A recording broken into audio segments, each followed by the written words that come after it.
We're going to talk about the cricket batting technique. As compared to baseball, of course, you're using a flat bat, so you're looking at your body and your whole direction changing with the ball that you're hitting. It starts off taking a guard so you know where your stumps are behind you. Every time you play a shot, you know if the ball is going too far from you on the offside or on the leg side. Once you have that, you hold the bat that makes you feel comfortable. Some of the batsmen, they hold the grip from the top to hit long shots, and some of the batsmen, for timing, they will hold it from the bottom. And if you increase some distance between the two hands, then you're looking at nicking the ball or playing a little more flexible. Speaking of batting, you have different techniques. Of course, just like golf playing, when you're putting, you have different putters and you have different techniques. Everybody looks at something different, and the idea is to make that shot. So in cricket, it's pretty much similar. You want to feel comfortable with your stance. You want to feel comfortable with your bat. The weight of the bat, it can come in different pounds.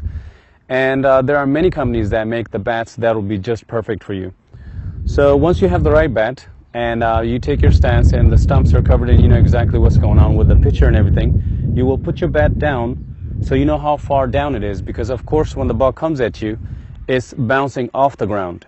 So you have to have a sense of how far down you need to get down to hit the ball. You put the bat down on the ground and you keep your head still. And sometimes some of the batsmen, they will hold their bat up because that's just how they feel comfortable. Because the ball can come and bounce as high as your shoulder, so you want to be ready for that. So whichever technique you want to take your stance at, what happens afterwards is pretty much similar, that all the players follow strictly. So let's say, for example, we take a stance to start batting. Your elbow needs to stick out because that gives you extra room to swing at the ball. There are many different shots that you can play, of course. We'll talk about that in a little bit. Once you have your bat down and the ball is right in front of you, which is called full length, and it will bounce right in front of you, you basically put your foot forward and put your bat down. That would be a defensive shot.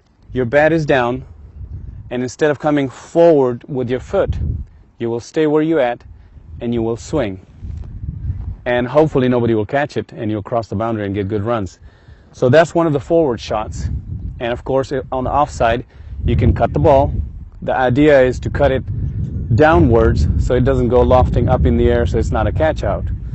And if it is up to your shoulder coming right behind you, you want to play on your back foot. So in cricket, there's front, forward shots, and then there are back foot shots. So for the back foot shots, you will basically go behind the ball. It's not on your body anymore, and you will turn, which is called pull shot. And if you connect good, by the way, all the bats have a sweet spot, and it's from the middle lower area. So if you connect on that, you'll make it.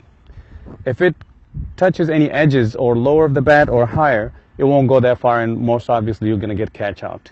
So those are a few things about the batting techniques.